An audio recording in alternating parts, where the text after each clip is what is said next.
नमस्कार, मैं हूं निवेदिता। जम्मू कश्मीर पर अपना रोना धोना लेकर इमरान खान जहां जा रहे हैं, उन्हें वहीं से लताड़ पड़ रही है। बरसों से आतंक को खाद पानी देने वाला पाकिस्तान आज पूरी दुनिया में अलग थलग पड़ गया है।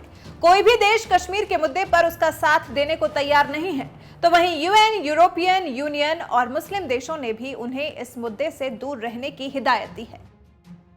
इमरान जब भी कश्मीर पर मुंह खोलते हैं, उन्हें भारी बेइज्जती का सामना करना पड़ता है। तमाम मंचों से मुंह की खाने के बाद मंगलवार को इमरान खान का दर्द छलक उठा। उन्होंने कहा कि प्रधानमंत्री होना आसान बात नहीं है। अगर उनकी जगह कोई और होता तो उसे हार्ट अटैक आ जाता। दरअसल इमरान खान इन दिनों संयुक्त राष्ट्र महासभा के सत्र में हिस्सा लेने के लिए न्यूयॉर्क में हैं। इमरान यहां भी कश्मीर को लेकर भारत को घेरने की कोशिश में जुटे हैं, लेकिन यहां भी उनकी बात सुनने को कोई तैयार नहीं है। ऐसे में इमरान खान का ये दर्द council of foreign relations affairs के कार्यक्रम के दौरान छलक उठा। इमरान ने एक सवाल का जवाब देते हुए कहा कि अफगानिस्तान, ईरान पहले से ही उनके लिए परेशानी बने हुए हैं और अब भारत के साथ भी दिक्कत शुरू हो गई है। इमरान ने कहा कि मैं क्या करूं, एक तरफ अफगानिस्तान की समस्या चल रही है, ईरान की समस्या चल रही है और चीन भी चिढ़ा हुआ है, दूसरी तरफ भारत के साथ भी दिक्कत शुरू हो गई है। ऐसे में अगर आप मेरी जगह होते तो आपको भी हार्ट अटैक आ जाता। इमरान ने आगे कहा, पाकिस्तान के सामने इतनी गंभीर चुनौतियां हैं कि मैं परेशान रहता हूं। ये तो क्रिकेट खेलने के दौरान सीखे गए मुश्किल और कड़ी मेहनत के तौर तरीकों की वजह से मैं ठीक ठाक हूं। खेल के दौरान मिली सीख से ही संभव हो सका है कि मैं दृढ़ता पूर्वक इन चुनौतियों का सामना करने और इनसे निपटने की कोशिश कर रहा हूं। इमरान खान की इन बातों से साफ हो जाता है कि वो जो भी करना चाहते हैं उसे कर नहीं पाते, उन पर किसी का दबाव रहता है।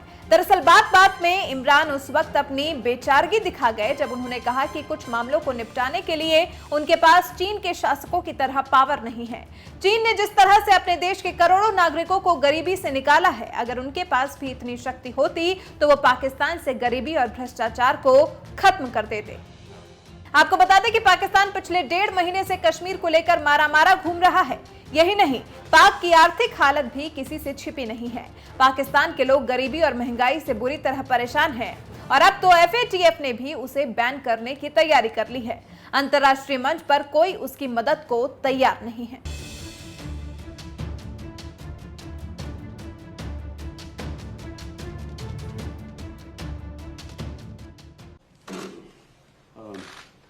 I look forward, Mr. President, to talk to you about, obviously, Afghanistan, which is a big issue for us Pakistanis, because stability in Afghanistan means stability in Pakistan.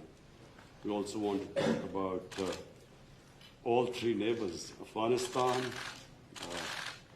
India, Kashmir, and of course Iran.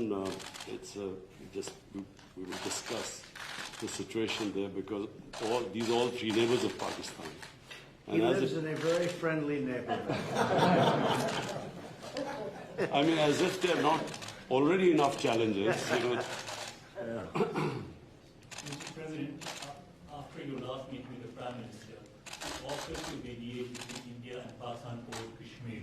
And since then, the situation has gotten more complicated, and India continues to deny or accept any mediation.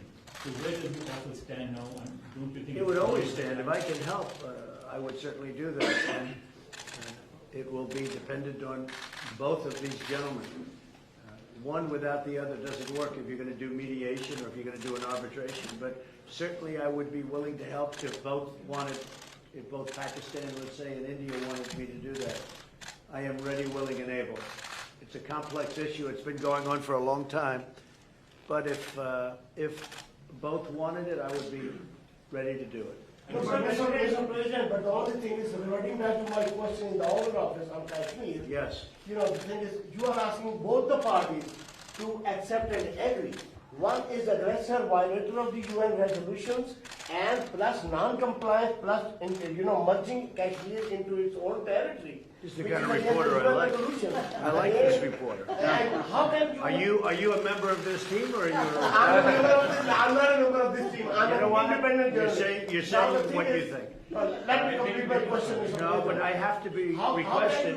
can you make an aggressor and an That's aggressor okay. meet and the I violation of the UN resolutions? Very fair question or statement. Let me put that one down as a statement if you don't mind. But you're right. You have to have you have to have two parties that want to agree. And when they come, and at some point India may come, I have a very good relationship with Prime Minister Modi.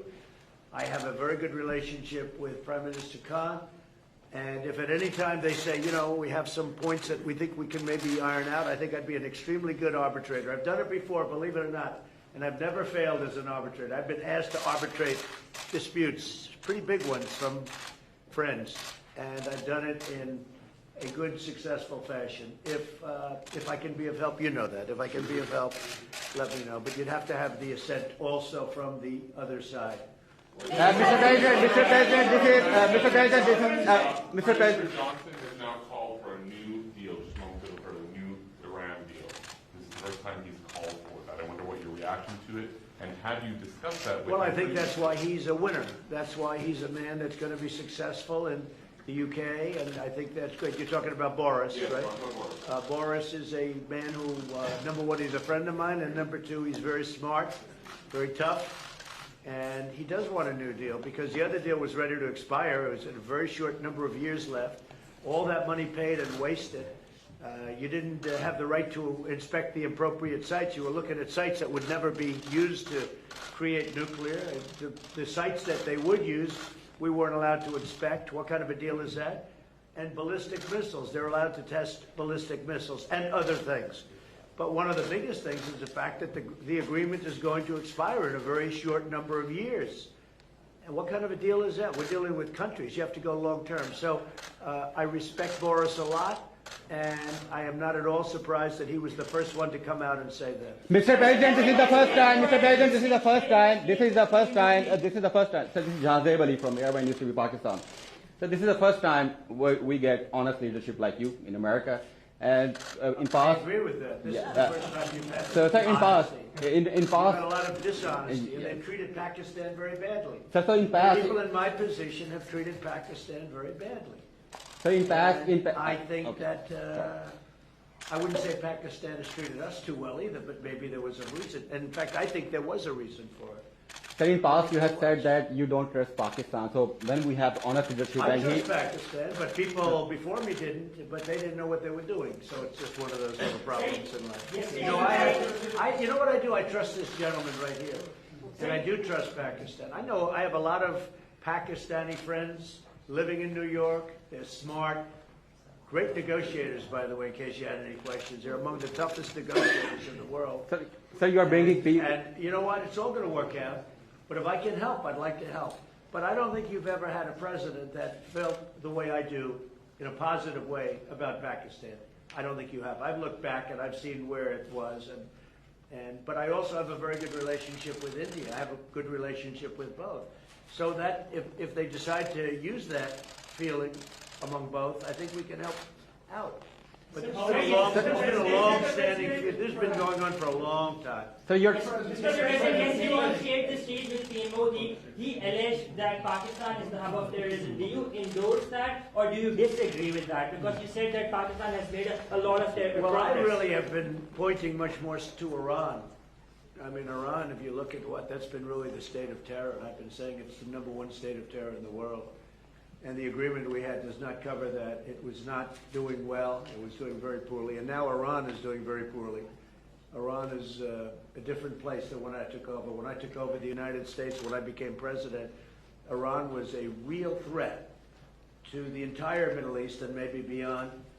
And now they're having very, very big difficulties, to put it mildly. So we'll see.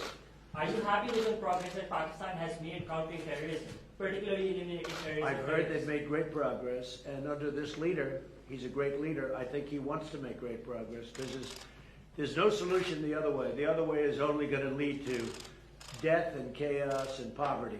It's all it's going to lead to, and he understands it. Your prime minister understands it. Are you concerned about the human rights situation in Kashmir? About which? Human rights situation, human rights Sure, violations. I'd like to see everything work out. I want it to be humane. I want everybody to be treated well. You have two big countries, and they're warring countries, and they've been fighting. And I mean, I heard a very aggressive statement yesterday. I don't have to say that. I was there. I didn't know I was going to hear that statement. I had said, but I was sitting there, and I heard a very aggressive statement yesterday from India, from the Prime Minister, and I will say it was very well received within the rule. You know, within the room, the statement itself. That was a big room. There were 59,000 people. But it was a very aggressive statement, and I hope that they're going to be able to come together, India and Pakistan, and do something that's really smart and good for both. And I'm sure there could be, there's always a solution, and I really believe there's a solution to that. If you can have this, you might find a Nobel Prize. Mr. President. You've asked one already. Go ahead. Quickly. Make 1 second statement. Now, if you can solve this outstanding issue of Kashmir, very likely and definitely you will be deserving a Nobel Prize on that. I think I'll get a Nobel Prize for How about that? Mr. President. I'm going to get a Nobel Prize for a lot of things if they gave it out fairly, which they don't. Mr. President. They gave one to Obama immediately upon his ascent to the presidency, and he had no idea why he got it. And you know what? That was the only thing I agreed with him on. Mr. President, Mr. President, Mr. President.